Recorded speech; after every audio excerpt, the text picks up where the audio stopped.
Yeah, Madam Chandre, I am able to see you now. And first, before calling Dr. Chandre Banerjee, who is going to speak on developments in geography to understand human problems. So, before calling her, I'll give a small introduction. The first introduction is that Chandre is none other but my classmate. We have done the journey of higher education together. So the Chandre is Masters, MPhil, and PhD from JNU, and she is assistant professor at BSR Government Arts College, Alwar. She has represented India in IGU at Beijing and Moscow. She has published extensively. She has published articles in various journals of national and international repute. She is also a research guide, and she has guided PhDs and guiding PhDs right now also. So very warm welcome, ma'am, on this platform. Board is yours. So, good morning, everyone, and thank you so much, sir, for giving me this privilege. And after listening to such a great introduction of mine, I'm really feeling overwhelmed. Like after listening to two of the stalwarts, who had just spoken prior to me, it really becomes a challenge for me to keep up to the expectations of this webinar. So without wasting much time, I would like to share the topic, I think, which I've already spoken of. Today, I'm going to speak on developments in geography to understand human problems. And as I've structured this study, first I would like to highlight on how human beings became uh, the central theme of geography, how they started occupying the pivotal role in geographical discourse. And then, like as we know, geography deals with man-environment relationship. Therefore, I would like to deal with human problems. But since humans cannot be alienated from environment, and like now, since we are talking so much about sustainable development, so we also need to look into the environmental factor as well. So I've taken up this concept of ecofeminism because I think it's a perfect blend of providing solutions to both human problems and environmental problems. And then I would give an example from Rajasthan of a small village called Piplantri, because that's excelling in this field of ecofeminism. Ma'am Uh, ma'am आपको हमें हिंदी और अंग्रेजी दोनों में उद्बोधन देना। अब अब मैं हिंदी में मतलब द्विभाषी में बता रही हूँ। ठीक है, next slide please sir, next slide please. I am doing yes sir.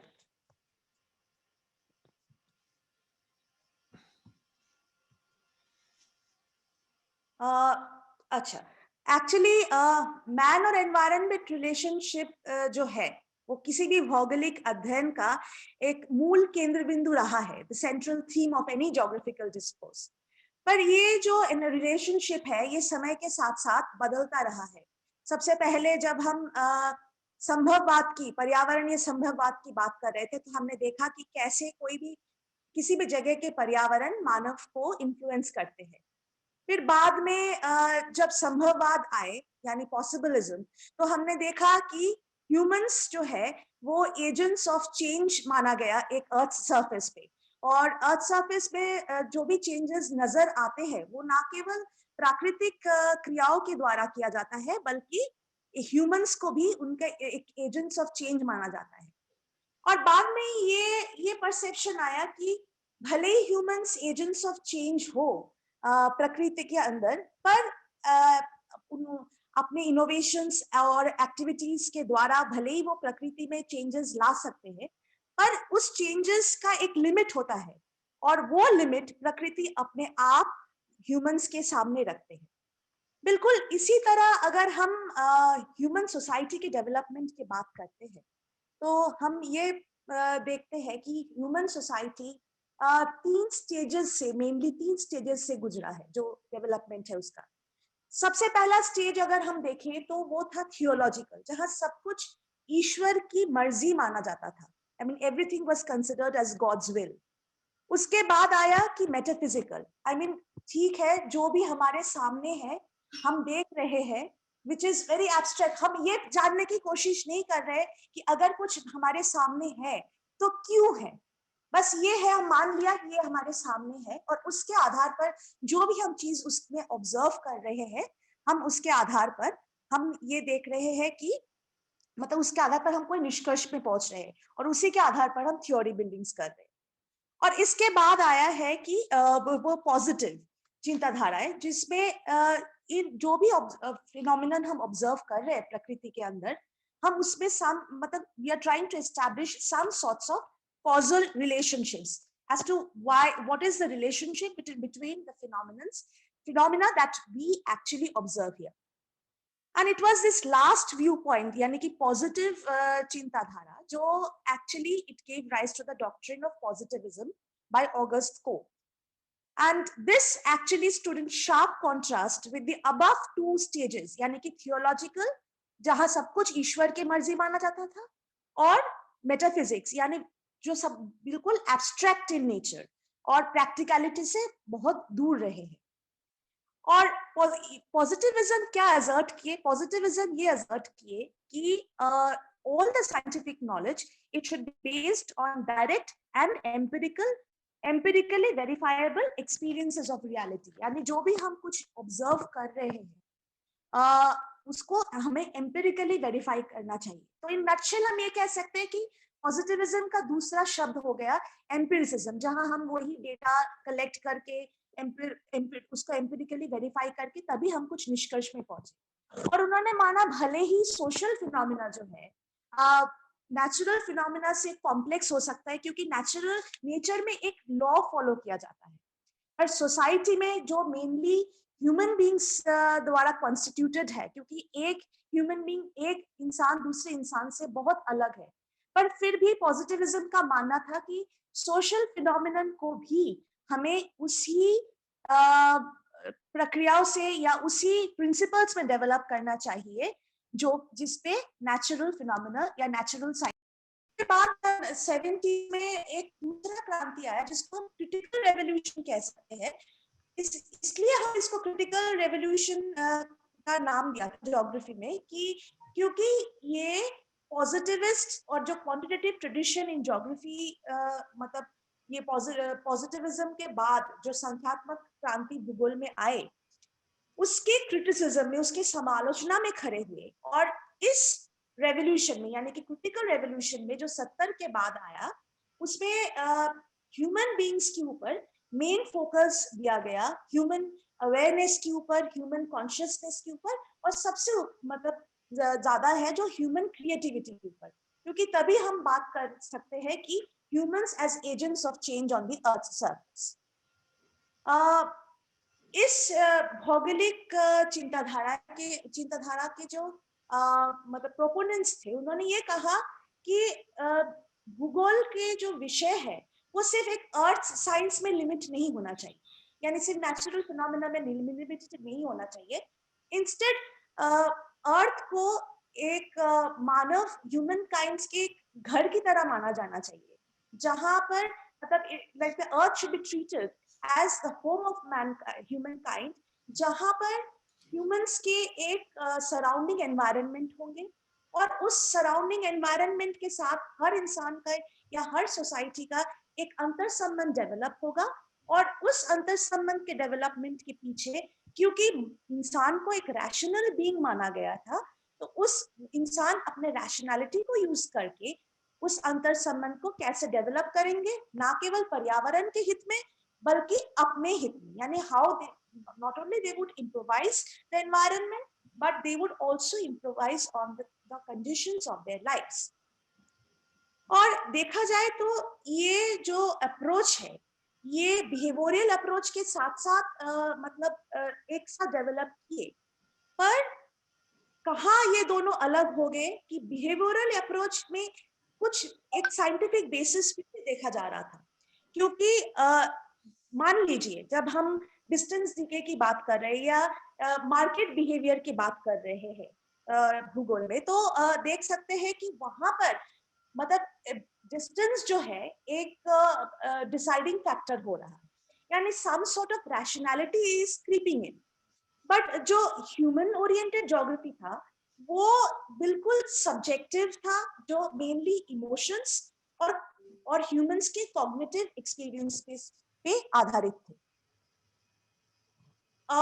इस चिंताधारा को सबसे पहले आयरिश ज्योग्राफर विलियम कर्क ने 1951 यानी कि जब क्वांटिटेटिव रेवोल्यूशन भूगोल में हावी थे उस समय उन्होंने सर्वप्रथम इस बारे में चर्चा किए थे अपने पुस्तक historical geography and the concept of the behavioural environment पे। पर क्योंकि ये जो अप्रोच है 70s के बाद डेवलप हुए, तो वाई फुटवान को इसके जनक माना जाता है इस अप्रोच के। और उन्होंने कहा कि इस ह्यूमनिस्टिक ज्योग्राफी या ह्यूमन ओरिएंटेड ज्योग्राफी जो कि ह्यूमंस के मतलब कंडीशन से रिलेटेड है, ह्यूमंस के अचीवमेंट्स, ह्यूमंस के प्रॉब्लम से रिलेटेड है, वो इसका मेन केंद्र बिंदु रहेगा। और इस मतलब नए अप्रोच में उन्होंने अलग अलग फिलोसफीज को अडॉप्ट किए। जो सबसे पहले फिलोसफी था कि मतलब ये माना ही गया कि एक्चुअली क्योंकि कोई भी अगर अध्ययन क्षेत्र डेवलप होता है या कोई भी डिसिप्लिन डेवलप होता है वो मानव के प्रयासों के द्वारा ही डेवलप होता है। तो ह्यूमंस तो पहले से ही थे, वो पहले से एग्जिस्ट करते थे और वो अपने सारे कार्यों के लिए रिस्पॉन्सिबल थे। तो कहीं ना कहीं यहाँ पर हर एक इंसान को मतलब अपने फ्रीडम पे अपने हर एक इंसान को अपना फ्रीडम, एक डिसीजन मेकिंग पावर और एक मतलब दूसरे इंसान तथा मतलब पर्यावरण के प्रति उसका जो कमिटमेंट था इसके ऊपर जोर दिया गया। और उसके बाद ये लियोनार्ड गुल्ड के ने एक आइडियलिस्टिक फिलॉसफी सामने लाए जहां पर ये स्ट्रेस किया गया कि humans, I mean, the main purpose of geography should be to probe into what humans as decision makers believed, ये नहीं कि why they believed। और ये जो आइडियलिस्टिक फिलॉसफी था ये दो प्रोपोजिशंस पे आधारित थे। पहला एक मेटाफिजिकल प्रोपोजिशन कि जो ये मान के चल रहा था कि कोई भी आइडिया और एक मेंटल कंस्ट्रक्ट एक पर्टिकुलर ड्यूरेशन का होता है, उसके बाद वो आइडिया चेंज भी हो सकता है और या खत्म भी हो सकता है। और एक दूसरा है एक epistemological proposition which believed that knowledge जो है वो इनडायरेक्ट वे में ह्यूमंस के सब्जेक्टिव एक्सपीरियंसेस से डिराइव्ड हो सकता है and it should be an outcome of human thoughts and ideas. तो ये किस मतलब एक तरीके से एक सॉर्ट ऑफ हर्मेन्यूटिक्स जिसको हम कह सकते हैं उससे रिलेटेड थे, जो mainly deals with theory of interpretation and clarification of meaning. मतलब कि मान लीजिए मैं कोई चीज व्यू कर रही हूँ तो मेरा जो व्यू पॉइंट्स है या मेरा जो ऑब्जर्वेशन है उसको मैं कैसे इंटरप्रेट करती हूँ और इस इंटरप्रिटेशन के पीछे मैं क्या वजह देती हूँ, ये इस एक तरीके का एक हर्मेन्यूटिक्स हम कह सकते हैं। 1970s में ये माना गया कि एक नया दौर आया भूगोल में, वो ये था जो like the human geographers they asserted on the philosophy of phenomenology. और कर्क ने दो तरीके के एनवायरनमेंट, क्योंकि मानव को हमने कभी एनवायरनमेंट से अलग नहीं किया, उन्होंने कर्क में दो तरीके का एनवायरनमेंट उन्होंने आइडेंटिफाई किया जो इंडिपेंडेंट मतलब अलग अलग तो थे पर एक दूसरे के ऊपर मतलब उनका वो डिपेंडेंट थे। सबसे के ऊपर सबसे ज्यादा महत्व दिया गया था। So it was anthropocentric. Second, it was subjective, क्योंकि मानव जैसे पहले ही मैंने कहा एक इंसान दूसरे इंसान से अलग होता है और एक इंसान का एक्सपीरियंस हमेशा ही दूसरे इंसान के एक्सपीरियंस से क्योंकि अलग हो सकता है। और तीसरा है कि कॉन्सेप्ट ऑफ प्लेस, क्योंकि हम कोई भी जगह पे कुछ भी ऑब्जर्वेशन कर रहे हैं तो प्लेस या स्पेस तो हमेशा ही भूगोल का एक मेन थीम रहा है। पर इसके अलावा जो ये मानव केंद्रित भूगोल का मतलब मेन हाइलाइट्स थे वो ये था कि सबसे पहले उन्होंने ज्योग्राफिकल नॉलेज की बात की थी। ज्योग्राफिकल नॉलेज हम क्या कह सकते हैं कि ह्यूमंस जो है, हम पहले सबसे पहले हम ह्यूमंस को एक रैशनल बीइंग, मैंने पहले ही कहा कि ह्यूमंस एक रैशनल बीइंग है जिनके पास सोचने की क्षमता है और उस सोच के आधार पर वो अपना कुछ निष्कर्ष या परसेप्शन डेवलप कर सकते हैं। तो ह्यूमन ज्योग्राफर्स का मेन काम ये होता है कि इन आइडियाज को या इन परसेप्शंस को जो कि ह्यूमन माइंड्स से डेवलप हुआ है, इसका अध्ययन करें और उसके आधार पर कोई भी भौगोलिक अध्ययन का विकास करें, कोई भी ज्योग्राफिकल नॉलेज का विकास करें।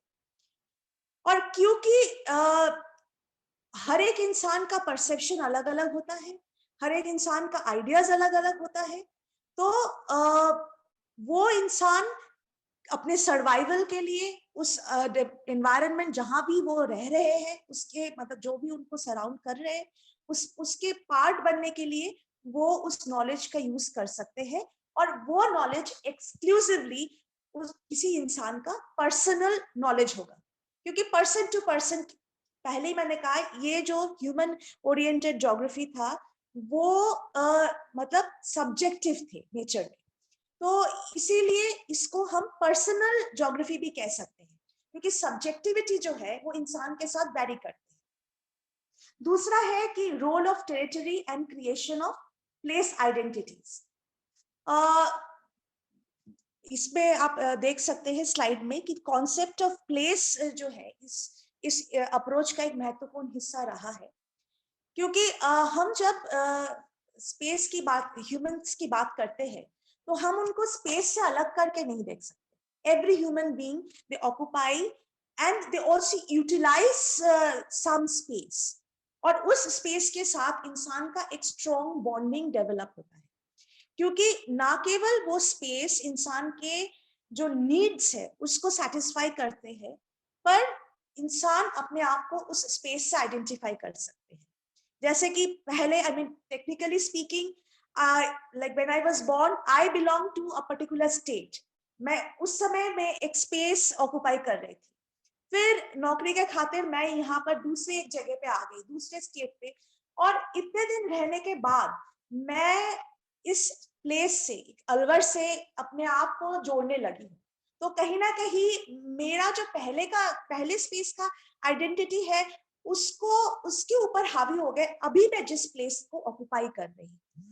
Now I have started like identifying my self with Alwar. तो ये एक प्लेस आइडेंटिटी डेवलप हो जाता है।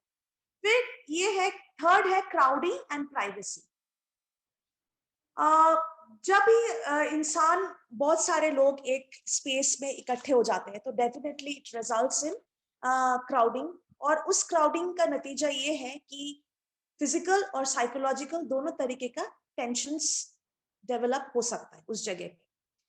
पर eight the same time society, human beings ने अपने कल्चरल, अपने सोशल इंस्टीट्यूशंस को डेवलप किया है, अपने कल्चरल और सोशल इंफ्रास्ट्रक्चर्स को डेवलप किया है, और उन इंफ्रास्ट्रक्चर्स, उन इंस्टीट्यूशंस की वजह से वो जो साइकोलॉजिकल या फिजिकल टेंशन्स है वो ईज्ड आउट हो जाता है।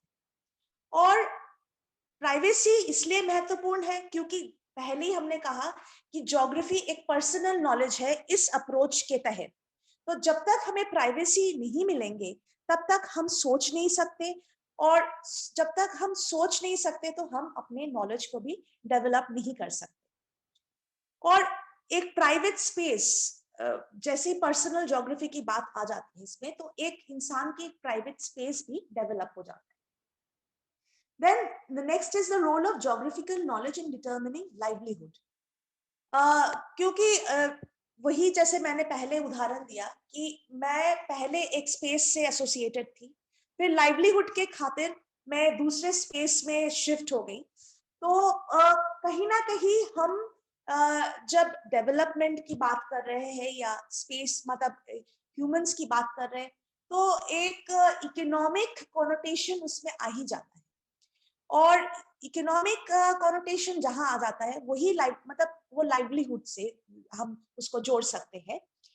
तो इकोनॉमिक एक्टिविटीज, इकोनॉमिक कॉनोटेशन जब हम आ जाते हैं तो उसमें भी हम अपने भौगोलिक जो नॉलेज है, जो जोग्राफिकल नॉलेज है, हम उसके आधार पर हम डिसाइड कर सकते हैं कि कौन सा इकोनॉमिक एक्टिविटी मेरे लिए सस्टेनिंग रहेंगे और कौन सा इकोनॉमिक एक्टिविटी मेरे लिए and accordingly humans will have to make a choice between what should be what would be the life sustaining activities and what would be the life destroying activities. And finally it's the impact of religion, which is very much against the positivist philosophy, क्योंकि religion जो है वो भी subjective है और कहीं ना कहीं हम उसको इंसान के नॉर्म्स से, वैल्यूज से, बिलीफ से, एथिक्स से जोड़ सकते हैं। और यही सब फैक्टर्स है जो कि अल्टीमेटली इंसान के आइडियाज को डेवलप करते हैं, इंसान और उन आइडियाज की बेसिस पे इंसान अपने नॉलेज को भी डेवलप कर सकते हैं। सो religion actually it's been like is being conceived as the desire for coherence, but at the same time अगर हम किसी particular religious group को belong करते हैं तो वो एक को बाइंडिंग एजेंसी का भी काम करते हैं। तो और कहीं ना कहीं वो एक कोहेरेंस एस्टैब्लिश करने में मददगार साबित हो सकते हैं। तो इसी वजह से रिलीजन को हम महत्व इस जो दे सकते हैं इस पे। Next slide.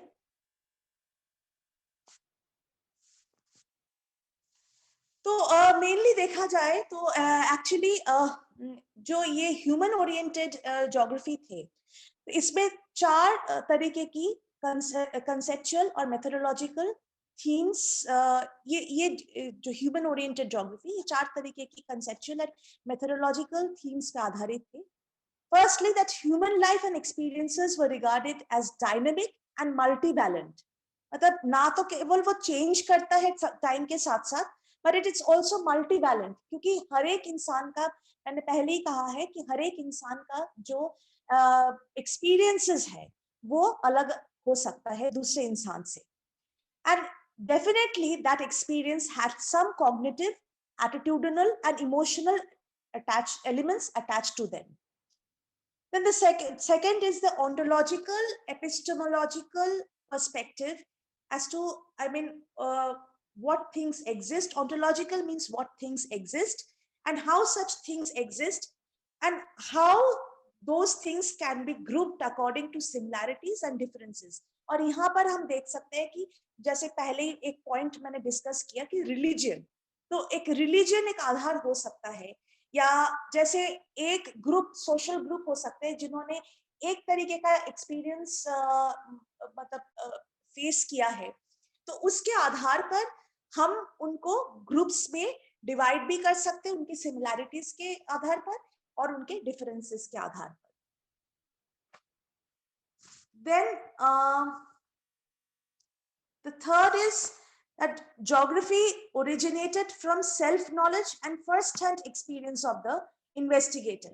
यानी हम किसी सेकेंडरी डेटा या जो पॉजिटिविस्ट फिलॉसफी का जोर था कि like suppose there is any piece of knowledge and it is based on empirical data, यानी कहीं ना कहीं से, और फिर उस डेटा और उस डेटा के आधार पर हम उस निष्कर्ष को निकाल रहे हैं, तो वो डेटा हमने, या तो हो सकता है हम उसको डायरेक्टली लिया है, पर कई बार वो डेटा सेकेंडरी सोर्सेस के भी हो सकते हैं। पर यहाँ पर जो ह्यूमन ओरिएंटेड अप्रोच है, सब कुछ सेल्फ नॉलेज के ऊपर आधारित है, और जो इन्वेस्टिगेटर है जो जाके किसी प्रॉब्लम को इन्वेस्टिगेट कर रहे हैं, किसी प्रॉब्लम के ऊपर रिसर्च कर रहे हैं, वो उनके फर्स्ट हैंड एक्सपीरियंस के ऊपर बेस्ड है।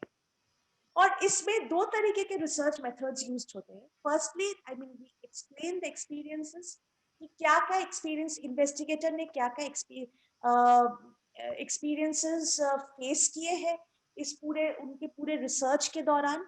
और सेकेंडली जो इंटरप्रिटेशन रिसर्चर सामने रख रहे हैं उसको सोसाइटी भी कैसे इंटरप्रेट कर रहे हैं, क्या उस इंटरप्रिटेशन से क्योंकि ये सब्जेक्टिव है, एक इंडिविजुअल पर्सनल ज्योग्राफी है, और इन्वेस्टिगेटर के ऊपर बेस्ड, नॉलेज के ऊपर बेस्ड है। तो जब वो अपने एक्सपीरियंस शेयर कर रहे हैं तो क्या वो इंटरप्रिटेशन पूरे सोसाइटी को एक्सेप्ट, मतलब एक्सेप्ट कर रहे हैं, या उसमें कोई कॉन्ट्रडिक्शंस है।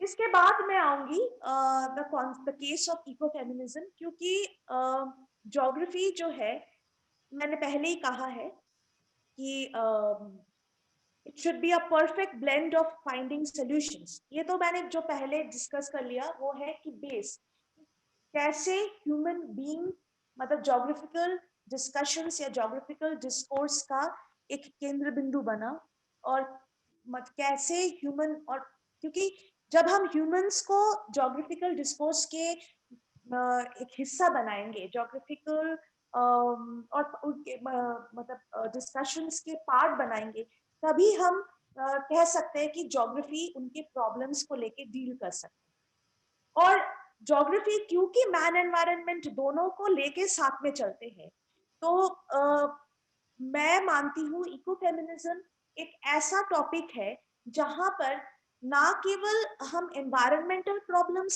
से डील कर रहे हैं, बल्कि ह्यूमन प्रॉब्लम्स से भी डील कर रहे हैं।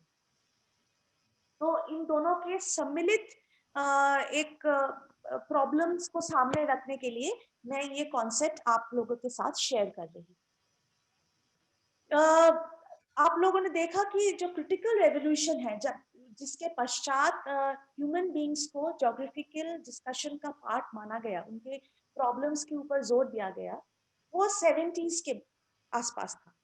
और 60s के समय, मतलब there was actually a growing concern for environmental crisis and ecological disaster, क्योंकि उस समय नेचुरल, जब भी हम डेवलपमेंट की बात करें, हम कोई भी पीस ऑफ नॉलेज है, हम उसमें कहीं ना कहीं आज हम डेवलपमेंट से जोड़ रहे हैं, और डेवलपमेंट से जब हम जोड़ रहे हैं, कहीं ना कहीं वो नेचुरल रिसोर्सेस की यूटिलाइजेशन के ऊपर बेस्ड है, नेचुरल रिसोर्सेस के मतलब प्राकृतिक संसाधनों के दोहन के ऊपर बेस्ड है।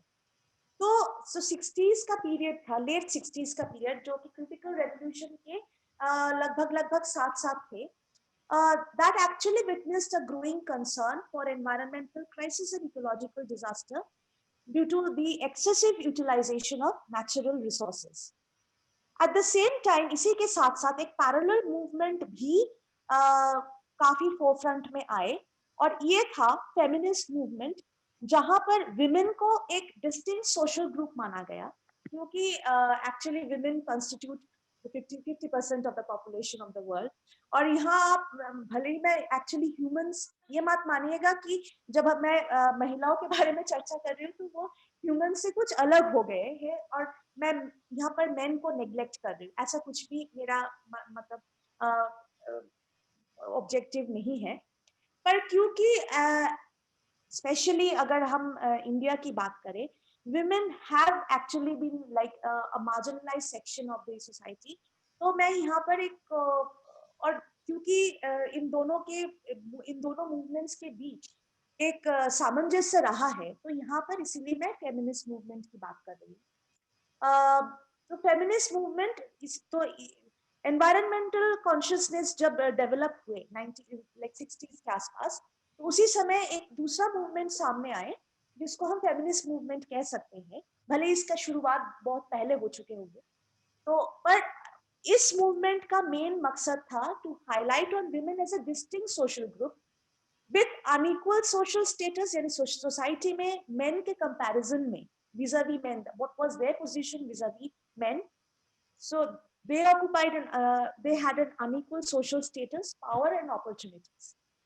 और इन दोनों मूवमेंट्स को मिला के एक्चुअली एक नए मूवमेंट, एक नए फिलॉसफी जो सामने आए, जिसको हम एक्चुअली इकोसॉफी कह सकते हैं, क्योंकि ये फिलॉसफी पर्यावरण से रिलेटेड थे, वो इकोफेमिनिज्म के नाम से जाना गया।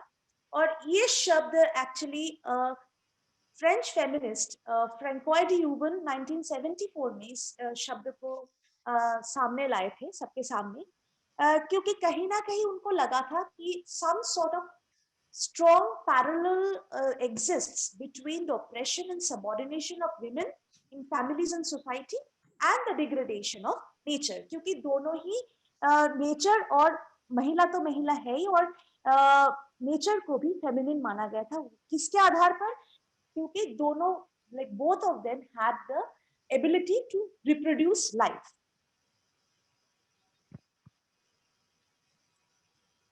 Madam Chandre, we have 3 more minutes. Yes, I'm just winding up as early as possible.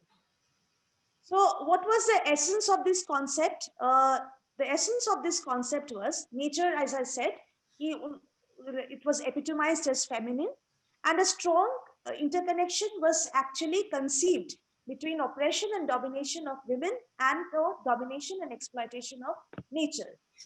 And therefore, understanding the nature of this interconnection was considered as a prerequisite for any adequate understanding of the oppression of women and exploitation of nature. तो क्योंकि nature और women को एक साथ एक parallel इसमें establish किए गए, therefore women was considered as an important stakeholder in the protection of nature and checking its degradation.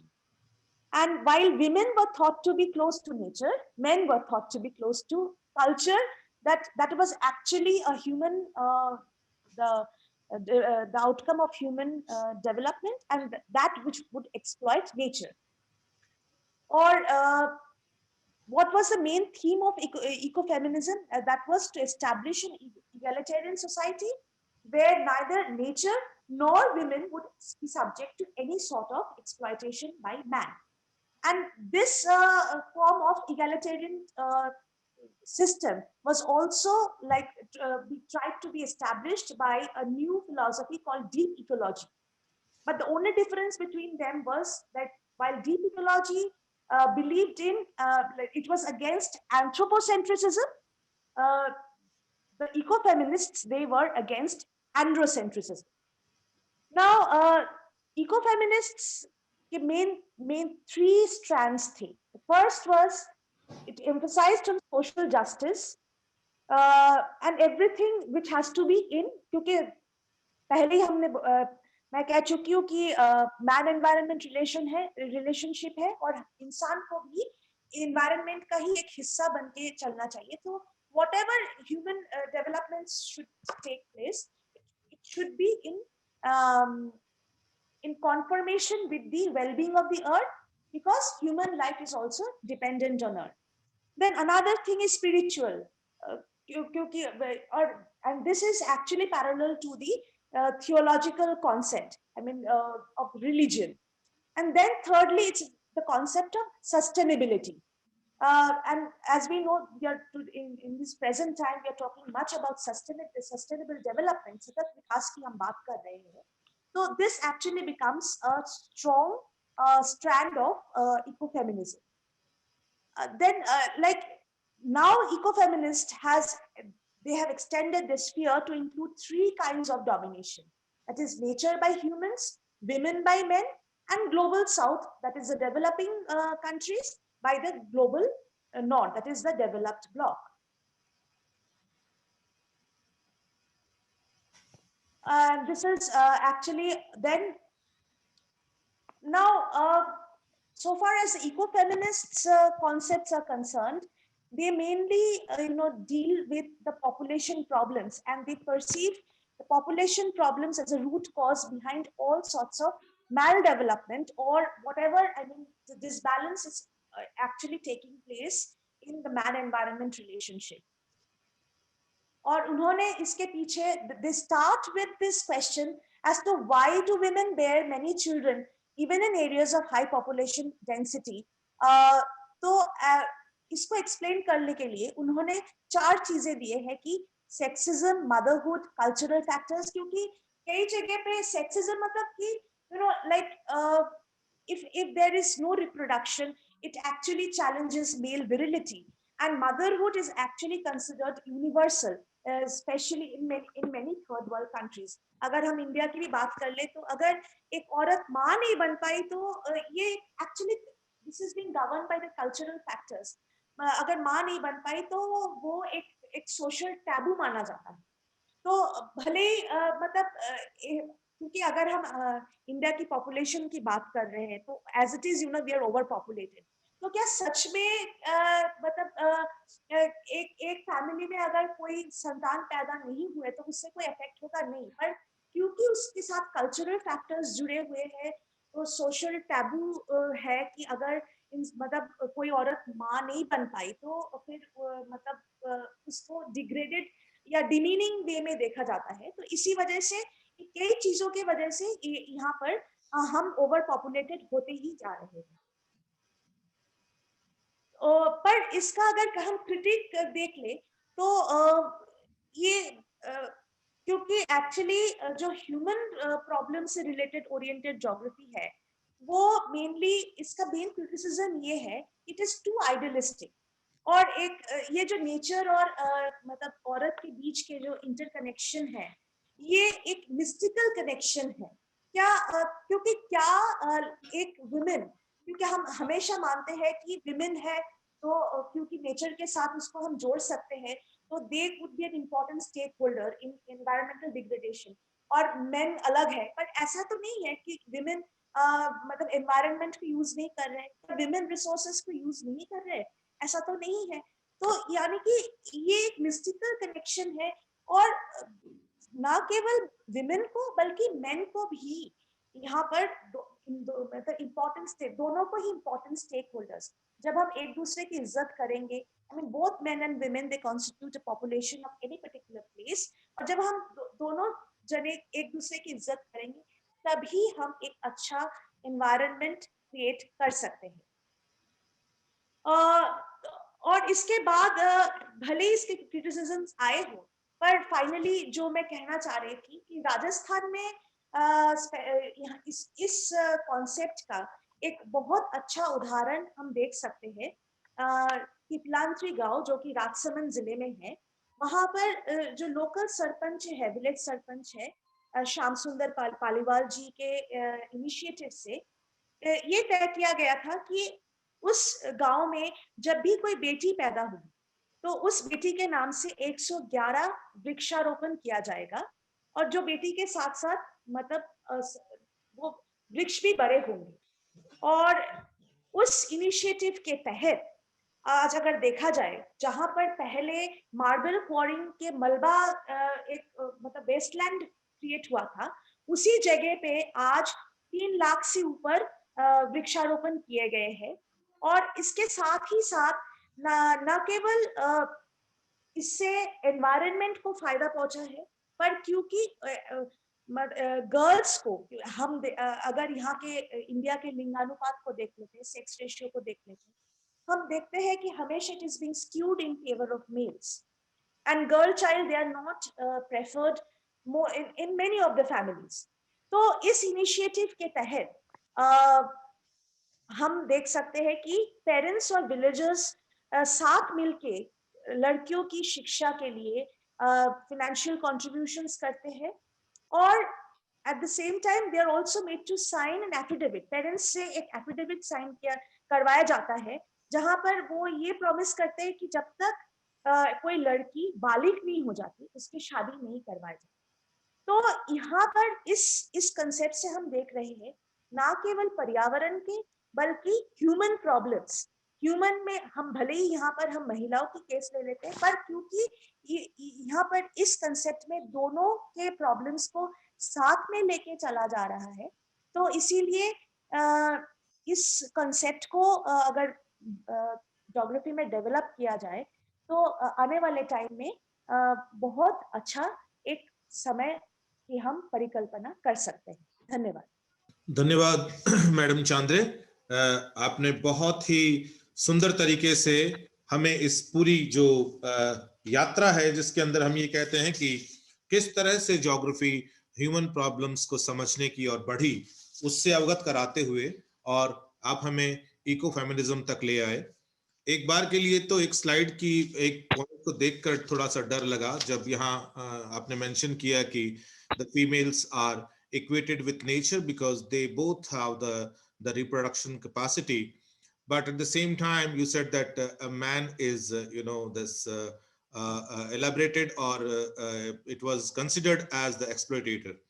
But very soon you said that in this course of development, eco-feminist approach moved towards the egalitarian system. So it is good that in this, under this ism, we are not creating a gulf, rather than we are talking about moving together hand by hand to conserve the environment.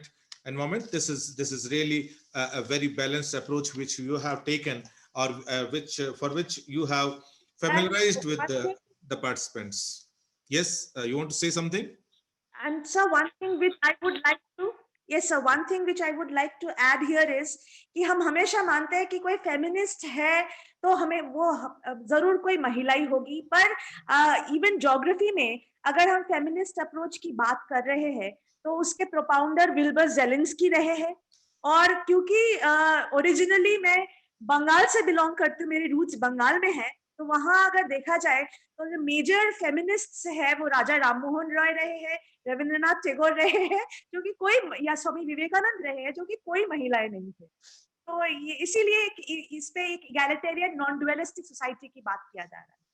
It's good that, see, in many cases we have seen that when people are raising the concern about the downtrodden community, they are not from the same community, right? So it depends on the understanding which we are developing on particular aspect. But I'm very happy for this balanced presentation from your side.